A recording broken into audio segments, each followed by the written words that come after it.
Graça e paz, igreja, amém? Glória a Deus, eu estou feliz. Eu estou feliz porque eu amo a quinta-fé. É um culto diferenciado, um culto que mexe com a gente pelo lado de dentro. E eu confesso a vocês que eu fui muito confrontado acerca da palavra que eu irei ministrar hoje à noite. Mas eu tenho certeza que se o teu coração estiver aberto, assim como o meu está, para conforme eu for ministrando, receber essa palavra, eu tenho certeza que você vai sair desse lugar diferente. Amém, irmãos? Eu creio nisso. Então, para adiantar, já vai abrindo a tua Bíblia aí. Primeiro livro dos Reis, capítulo 17.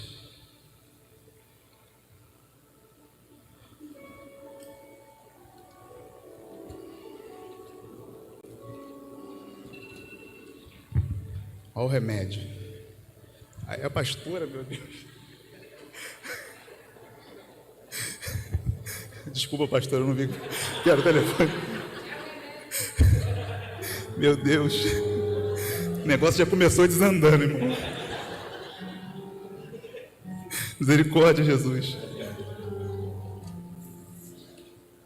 É porque a gente tem mania de falar isso lá em casa, aí acabou que... Tá vendo, Cléo? Tem que parar com essas coisas. Misericórdia. Vamos dar uma quebrada na tensão, né, irmão? O negócio está estreito. Mas, irmãos, hoje nós iremos caminhar dentro desse texto aqui, dentro de uma contramão de uma lógica que a gente está acostumado. Quando eu disse a você que eu fui muito confrontado acerca do que esse texto vai trazer para os nossos corações essa noite, é porque, sinceramente, eu nunca vi ninguém mencionar a ênfase que nós vamos mencionar nessa noite, com tanta veemência que o Senhor palestrou no meu coração. Eu sei que é um texto bastante conhecido dos irmãos, mas há algo especial da parte de Deus para as nossas vidas nessa noite, amém, irmãos? Livro dos Reis, primeiro livro dos Reis, capítulo 17, do verso 8 ao verso 13, diz assim a palavra de Deus: Então veio-lhe a palavra do Senhor, dizendo: Levanta-te, vai viver em Sarepta, no território de Sidom. Ordenei ali a uma viúva que te sustente. Ele partiu para Sarepta e quando chegou à entrada da cidade, estava ali uma viúva apanhando lenha. Ele a chamou e lhe disse: Traze-me, por favor, uma vasilha com um pouco de água para eu beber. Quando ela saiu para buscá-la, ele a chamou e lhe disse: Traze-me também um pedaço de pão. Ela disse e respondeu: Tão certo como vive o Senhor teu Deus, não tenho pão nenhum, mas apenas um punhado de farinha na vasilha e um pouco de azeite na botívia. Estou apanhando 2 gravetos para ir prepará-lo para mim e meu filho. Nós o comeremos e depois morreremos. Então Elias lhe disse: Não temas, vai, faze conforme disseste, mas primeiro fazes para mim um bolo pequeno e traze-o aqui, depois o farás para ti e para teu filho. Pai, aqui estamos diante de ti. A tua palavra, Senhor, já foi lida, e da forma que ela foi lida, Senhor, também foi posto algo no meu coração. Eis aqui os teus filhos, meu Senhor. Eles se dispuseram, Senhor, a vir até este lugar, Senhor, porque eu creio que o objetivo maior, Senhor, é render, Senhor, ações de graça ao teu santo nome, mas sem hipocrisia, Senhor. Muitos aqui nesta noite precisam de uma palavra. Deus querido, que o teu Espírito Santo possa vir sobre a minha vida, tirando toda a ansiedade, toda a inquietude, me livrando, Senhor, daquilo que possa ficar em falta ou cair, Senhor, em falha. Pai de amor, eu te peço, Senhor, que tu dê ordem aos teus anjos, Senhor, a respeito deste ambiente. Que toda distração, Senhor, cesse agora. Se porventura há alguma coisa neste lugar, Senhor, que possa distrair os teus filhos, eu repreendo agora em nome de Jesus. Peço a ti também, Senhor, que o Senhor libere os seus anjos, Senhor, para ministrar já, Senhor, desde já nos corações daqueles que entraram aqui, desesperançosos, Senhor, abatido, caído, ferido, cansado e até desanimado. De Espírito Santo de Deus, sem ti muito queremos, mas nada podemos. Tu és o dono de tudo, Senhor. Essa igreja é tua, Senhor. As pessoas que estão aqui, Senhor, são teus, Senhor. E eu te peço, envolve-nos com teu amor, Senhor, e faça que o teu nome seja glorificado, Senhor, nesta noite. Que haja no nosso meio, Pai, milagre, prodígio e maravilhas. Que a tua boa, forte mão poderosa esteja estendida sobre este lugar. Assim eu te oro, Senhor, e te agradeço, crendo, Senhor, que algo já está acontecendo nesta igreja, em nome de Jesus. Amém e amém. O texto que nós acabamos de ler é um texto bastante conhecido da grande maioria. Eu tenho certeza que você já ouviu muitas mensagens a respeito desse livro, o primeiro livro dos Reis, capítulo 17, acerca do profeta Elias. Elias é um homem que entra para os anais da história, podendo nos dizer, entrando com o pé na porta. A primeira vez que o nome de Elias é citado é quando ele confronta Acabe, dizendo que sobre a sua palavra não choveria sobre a terra de Israel. A partir de então, o próprio Deus se apresenta a Elias e manda para que ele vá para um lugar chamado Querite. Em Querite, Elias beberia do ribeiro e se alimentariam da cerca dos que os corvos o traria a ele, tanto de dia quanto na parte da tarde. Mas por conta da palavra de Elias, não chovia sobre a terra. Então o ribeiro, o córrego de Querite, secou. E o próprio Deus dá uma nova ordem para o profeta Elias, para que agora ele se dirija para uma cidade chamada Sarepta.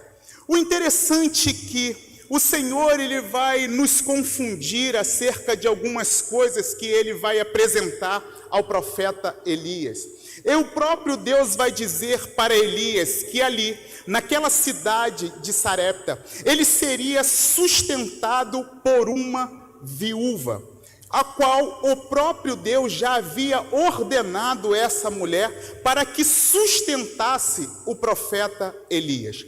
A primeira curiosidade é que viúva não tem condição e nem possibilidade de sustentar ninguém. Por quê? Por propriamente o nome dela já diz, viúva. Por ser uma mulher viúva, era uma mulher necessitada. Não era uma mulher que tinha condições de trazer sustento para ninguém. Era uma mulher que precisava ser sustentada. Outra coisa que me chama muito a atenção nesse texto é da forma com que essa mulher é identificada pelo profeta Elias. Quando Elias se depara com essa mulher na entrada da cidade de Sarepta, o texto que nós lemos vai dizer que ela estava apanhando gravetos na porta da cidade.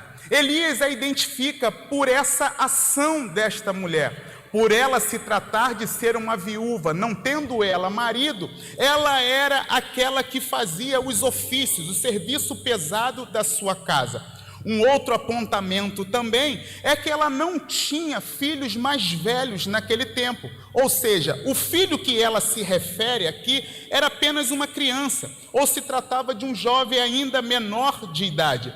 Ao ver aquela mulher apanhando gravetos, Elias entende que era a mulher da qual Deus havia colocado no seu coração. O que me chama muita atenção é que o próprio Deus já havia dado ordem àquela mulher para que sustentasse o profeta Elias. Esse texto que nos arremete a um tempo difícil na vida do profeta Elias e de uma mulher anônima, que a Bíblia se refere como uma viúva que morava na cidade de Sarepta. Era um tempo de seca, fome e escassez. Ambos estavam enfrentando os severos desafios. Elias como profeta perseguido e ela como uma viúva sem recurso para alimentar a si mesma e a seu filho. Porém, mesmo em crise, Deus se revela. Ele envia Elias até uma viúva que parecia não ter nada e transforma um cenário de crise e desespero em um tempo de triunfo e milagre. Deus é especialista em transformar cenários de crise em tempos de triunfo e milagre. Eu quero já pedir a você que não despreze o tempo que você está passando. Não faça pouco caso dessa luta, desta prova, desta dificuldade, até mesmo desta falta e desta escassez, pois Deus é especialista em reverter tempos difíceis em tempos abundantes. Deus usa pessoas improváveis com recursos limitados para realizar grandes coisas em seu nome. Quando obedecemos a Deus mesmo sem entender, abrimos espaço para o sobrenatural vir sobre nossas vidas. Isso é a prova que o pouco que temos nas mãos de Deus se torna suficiente para Ele realizar tudo em nossas vidas.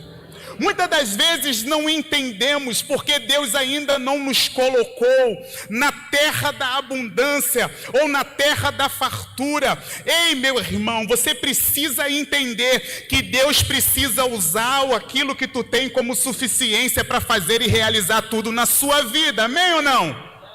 Possivelmente eu estou me dirigindo com pessoas que até o dia de hoje, quando pega o seu salário, entenda bem, eu não quero que você se escandalize comigo, mas alguma vez você já se deparou com alguém que disse assim: caiu aquela merreca na minha conta, ou caiu aquela miséria de salário, eu pego esse salário nas mãos e não dá para nada, o que eu vou fazer com esse dinheiro? Eu só faço pagar contas. Meus irmãos, em nome de Jesus, não faça isso. Porque aquilo que você julga ser pouco, Deus pode utilizar para fazer tudo, amém ou não? Você só não está entendendo o tempo que você está vivendo. Você ainda não conseguiu discernir que Deus está moldando o seu caráter. O texto que nós acabamos de ler agora vai dizer que o próprio Deus deu ordens a uma viúva para que sustentasse o profeta Elias. Elias não chega a Sarepta para sustentar a viúva, ele chega ali para ser sustentado. Em outras palavras, ele não chega como solução, mas sim como um problema. A solução que esperamos muitas das vezes vai se apresentar a nós em forma de problema. Eu vou repetir para ver se tu entende isso aqui. A solução que esperamos muitas das vezes vai se apresentar a nós em forma de problema. Foi desta forma que o profeta Elias se apresenta àquela mulher. Haja vista que não chovia na terra por conta da palavra do profeta. Mas o Deus dos céus dá ordem àquela mulher para que sustentasse ali o profeta Elias. Imagine um tempo de seca, imagine um tempo de escassez, aquele tempo que tudo dentro da tua casa está contado, só tem espaço para você e para a tua família, e chega alguém diante de você, um viajante, alguém desconhecido, da qual você pensa que se trata de uma solução, chega trazendo um problema. E o primeiro problema que Elias vai trazer para aquela mulher é o quê? Ele pede aquilo que faltava no mundo. E o que faltava no mundo? Água. Naquele tempo não chovia, mas aquilo que ninguém tinha, ela tinha de sobra para dar. Ei, meu irmão, aquilo que você despreza é suficiente para saciar a vida de alguém, amém ou não? Aquele sapato velho que está encostado lá na tua casa, eu tenho certeza que vai servir para calçar alguém. Aquele casaco que você acha que já está ultrapassado, certamente vai aquecer a vida de alguém. Aquela calça jeans que você julga está surrada, encostada lá no teu guarda-roupa, ei, meu irmão, tem alguém sonhando para vestir ela também. É desse jeito que Deus trabalha na minha vida. Quando nós não entendemos aquilo que Ele quer fazer, quando julgamos não ter nada e tudo está pouco, é onde Ele entra e faz acontecer tudo de novo. É de novo que Deus vai fazer. É Deus fazendo com que uma necessitada abra mão da sua necessidade dentro de uma realidade de crise, dando-lhe ordem. A ordem não era para ela sustentar o profeta com o que ela não tem, mas sim sustentar com o que ela tem. E o que ela tinha era água. Repara no verso 11 que nós lemos, do texto que nós acabamos de ler, que a viúva não se nega em ofertar aquilo que tem, porém se nega de compartilhar aquilo que não tem. E o que ela não tinha era pão. A mulher não tinha pão para alimentar, mas ela tinha água para saciar. Aquilo que faltava no país inteiro sobrava dentro da casa dela. Você precisa ser espiritual para você entender o que Deus está querendo falar conosco nesta noite. O nosso Deus jamais vai exigir de nós o que não temos, pois dar o que se tem garante muitas das vezes aquilo que não tem. O que a viúva não sabia era que ela estava vivendo o que Jesus ordenou em Lucas 6,38: deem, e vos será dado. Boa medida, sacudida, recalcada e transbordante. Jesus deu uma ordem em Lucas 6,38 no modo imperativo: deem e vos será dado, boa medida, sacudida, recalcada e transbordante. Ou seja, aquilo que você dá, Deus está preparado muito mais além do que você está imaginando. Deus não é um Deus limitado. Ele não vai exigir de você aquilo que você não tem, mas aquilo que você dá, Ele vai suprir muito mais além do que você pediu ou pensou. Ou seja, nunca estamos em falta, sempre estamos em crédito quando obedecemos a Deus. A água naquele tempo é a mesma água que tem saciado a nossa sede nos dias de hoje. O milagre acontece do lado de dentro, quando ela entende e decide caminhar com a água para o lado de fora. O milagre acontece do lado de dentro, quando aquela mulher decide caminhar com a água do lado de fora. Você precisa entender. Deus precisa abrir o teu coração nesta noite. Que hoje é uma quinta-feira, da qual nós chamamos de quinta-fé. Mas nós estamos andando na contramão daquilo que nós estamos acostumados. Deus não te chamou aqui para você receber nada. Nesta noite, Deus te chamou aqui para que você entregue tudo. É noite de entregar tudo. É noite de entregar, mas entregar sem reserva. Eu não me refiro a coisas materiais, eu me refiro a coisas espirituais. Aquela mulher entregou aquilo que ela nem imaginava. Ela não entendia que aquilo que ela estava entregando não só era essencial, mas como também vital. Agora pensa comigo, em um tempo de crise, em um tempo de escassez, seja sincero, será que tu teria coragem de compartilhar aquilo que você julga não ter dentro da tua casa? Será que nós seríamos capazes de fazer aquilo que essa mulher fez com o profeta Elias? A gente precisa entender que quando a gente se depara com situações como essa, o próprio Deus já falou com você há muito tempo. O problema é que não somos obedientes para cumprir aquilo que Deus colocou no nosso coração. E a nossa mediocridade está em dizer: isso é coisa da minha cabeça. Isso não sou eu. Isso é Deus. Não é Deus. E vem aquela seta do inferno trazendo uma confusão terrível na tua mente e no teu coração. Mas as motivações certas, as motivações corretas, eu quero te dizer que é Deus sim que produz no meu e no teu coração. É o Senhor quem nos motiva a fazer aquilo que é certo. Uma certa feita, Jesus reunidos com seu discípulo, ele disse: tive fome, não me deste de comer. Tive frio, não me deste de vestir.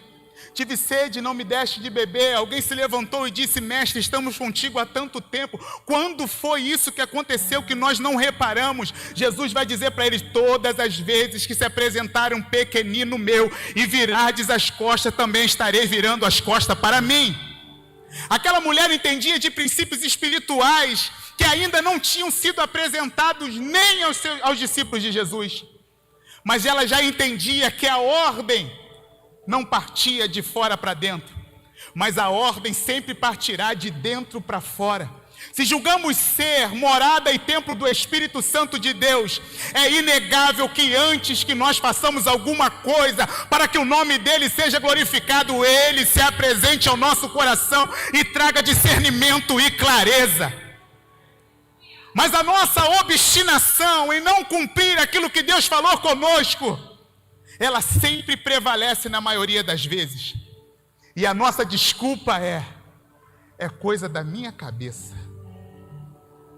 É coisa da minha cabeça. Pelo sim, pelo não. Por que não compartilhar da água em tempos difíceis? Pelo sim, pelo não. Por que não fazemos aquilo que é mais lógico naquele momento? Mas ficamos sentados na nossa comodidade, em não nos movimentar na direção que o Espírito Santo deseja que nós nos movimentamos. Então, são as águas daquele tempo, que é a mesma água que tem sido nos trago nos tempos de hoje. A mesma água que tem saciado a nossa sede até o dia de hoje. O milagre acontece do lado de dentro, quando ela entende e decide caminhar com a água para o lado de fora. Aquela mulher sai com uma promessa de que a farinha não acabaria da panela e o azeite não acabaria da botija. Eu entendo aquela mulher preparando conforme a ordem de Elias. Ela olhando aquele pouco punhado de farinha e aquele pouco punhado de azeite e preparando ali algo conforme a palavra do profeta. E ela mexendo ali aquela mistura e preparando. Depois de aprontar, ela pega um pratinho, coloca ali o bolo do profeta, uma vasilha com água e sai para servir. Mas ele disse que não ia acabar. Eu quero entender que enquanto ela caminha na direção do profeta, alguma coisa lá dentro da casa dela está acontecendo. Enquanto você caminha para uma noite profética como essa, alguma coisa dentro da tua casa está acontecendo. Enquanto você decidiu no teu coração de vir até este lugar para uma quinta fé, com a tua fé falida, alguma coisa dentro da tua casa está acontecendo. Deus sabe que você não tinha nada para entregar nessa noite, você veio entregar apenas um punhado de fé. Mas eu quero declarar na minha e na tua vida que alguma coisa dentro da tua casa está acontecendo. A palavra do profeta foi: não vai acabar, não vai cessar, não vai falir, não vai terminar, não vai cair em descrédito. Enquanto eu não disser para chover novamente, tu serás sustentado conforme a minha palavra, assim te diz o Senhor. Ainda não é tempo de chover, mas o Deus provedor Senhor continua com os ouvidos abertos e as mãos estendidas para a direção do seu povo. Deus não cessou os milagres. Quem cessou os milagres foi o meu e o seu coração. Quando não somos mais motivados pela sua palavra. As mesmas águas que foram servidas ao profeta Elias são as mesmas águas de Apocalipse 22, verso 1. Então o anjo mostrou-me o rio da água da vida, claro como um cristal, que sai do trono de Deus e do Cordeiro. São as mesmas águas que Jesus disse em João 4,14: quem beber da água que eu lhe der, nunca mais terá sede. Pelo contrário, a água que eu lhe der se tornará nele uma fonte de água a jorrar para a vida eterna. Ei, meu irmão, tem água no altar nesta noite, tem água jorrando na minha e na tua vida nessa noite, mas não são qualquer água, são as águas que curam, são as águas que limpam, são as águas que saram, são as águas que purificam, são as águas que sustentam, são as águas que alimentam, são as águas que refrigeram, são as águas que regeneram, são as águas que renovam, são as águas que transformam, são as águas que vivificam, e todas essas águas se chamam Jesus de Nazaré. Jesus de Nazaré, Ele é tudo que eu e você precisa. Ele é tudo o que eu e você precisa. As mesmas águas que saciaram a vida de Elias são as mesmas águas que têm saciado até o dia de hoje a minha e a sua vida. É muito curioso, num tempo que ninguém tinha nada, mas aquela mulher tinha tudo. Num tempo que ninguém tinha condições alguma de sustentar ninguém, aquela mulher sustentou e obteve tudo. Eu quero repreender todo tipo de impossibilidade na tua vida. Nós vamos triunfar em meio às dificuldades. Povo de Deus, volte a sonhar. Volte a sonhar. Volte a sonhar. Não se limite ao deserto que você está vivendo, pois o Senhor tem nos dado de beber. O Senhor Deus tem nos dado de beber. São as águas de Ezequiel 47, verso 9. Assim diz o Senhor: e por onde quer que o rio passe, haverá todo ser vivo, que vive em enxames, porque essas águas chegarão lá, para que as águas do mar se tornem doce, e por onde quer que esse rio passar, tudo viverá. Ah, meu irmão, o rio de Deus vai trazer vida para a tua casa, para a tua família, para a tua parentela, lá no teu trabalho, aonde tu colocar a planta do teu pé, vai viver. Oh, aleluia! Aleluia! Aleluia! O Senhor está nos chamando essa noite a dar o que temos. E eu sou prova viva disso. Não tem faltado água nesse lugar. Não tem faltado água nesse lugar. Não tem faltado água nesse lugar. Não tem faltado água nesse lugar. Nós estamos vindo de um tempo incrível. O Senhor tem derramado de balde sobre as nossas vidas. Domingo foi um dia extraordinário neste lugar. Não estou fazendo menção de que os outros dias não foram incríveis, mas domingo Deus sacudiu a gente por dentro. Não tem faltado água neste lugar. Está faltando gente para jorrar. Está faltando gente para jorrar. Eu não sei quantos nessa noite estão dispostos Eu não sei quantos nessa noite estão entendendo, mas o que Deus está falando conosco é tempo de esvaziarmos os cântaros para saciar a vida de alguém. É tempo de dar o que temos para receber de Deus aquilo que não temos. É tempo de compartilhar daquilo que Deus tem derramado nas nossas vidas, para fazer com que outras pessoas sejam alcançadas por essa graça que tem nos alcançado. O Senhor está nos chamando a um nível de responsabilidade muito maior, pois Ele já tem nos dado de forma suficiente. O Senhor já tem nos dado de forma suficiente.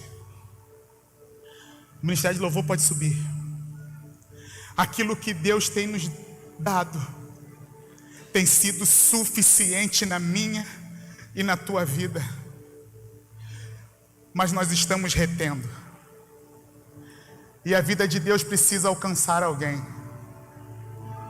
A vida de Deus precisa alcançar uma casa, uma família, um amigo, um tio, um primo, eu não sei, um parente distante, um vizinho. O rio de Deus precisa passar, porque a Bíblia diz que aonde esse rio passar, tudo tornará a ter vida. Nós sabemos que aqueles que não confessam a mesma fé que nós, até confessar a Jesus como o único e suficiente Salvador da sua vida, estão mortos em seus pecados, em seus juízos, em seu delito. Nós precisamos compartilhar da vida de Deus. Nós precisamos compartilhar da vida de Deus.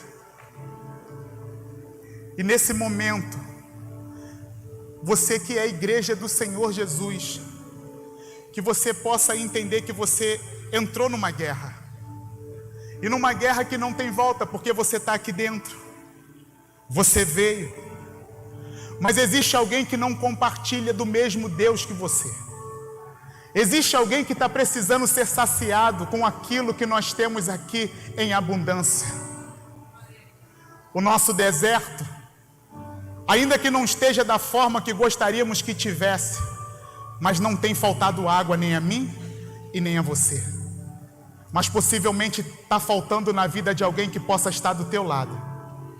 E a igreja que ora, a igreja que intercede agora, eu peço a tua ajuda, em nome de Jesus, porque existem vidas que estão secas nesta noite, existem vidas que estão sedentas nesta noite, e elas não sabem ao menos por onde começar a beber desta água viva. Mas nós estamos aqui hoje para trazer clareza e discernimento a esse coração. A palavra do Senhor, ela foi ministrada, ela foi pregada. Quem convence o homem agora, a partir de então, é o Espírito Santo de Deus. Mas nós precisamos entrar nesse campo espiritual, para que as correntes, as amarras sejam quebradas agora em nome de Jesus, para que não haja resistência no coração dessa pessoa, em se levantar do seu lugar e vir na direção do altar. Eu gostaria de fazer um convite a você. Você que entrou por essas portas, você que está vivendo um tempo confuso na sua vida, eu quero te dizer que é falta de água. O corpo humano, ele precisa de aproximadamente 55 a 75% de água para ele ser, dizente, um corpo saudável. Da água que eu te ofereço nesta noite não é uma água natural, mas é uma água que, se você beber, nem nesta vida, nem na outra você vai ter sede de novo. Eu gostaria de te fazer um convite neste momento. Aonde está a primeira pessoa que gostaria de levantar as suas mãos assim, num ato de aceitação a Jesus? Onde está você?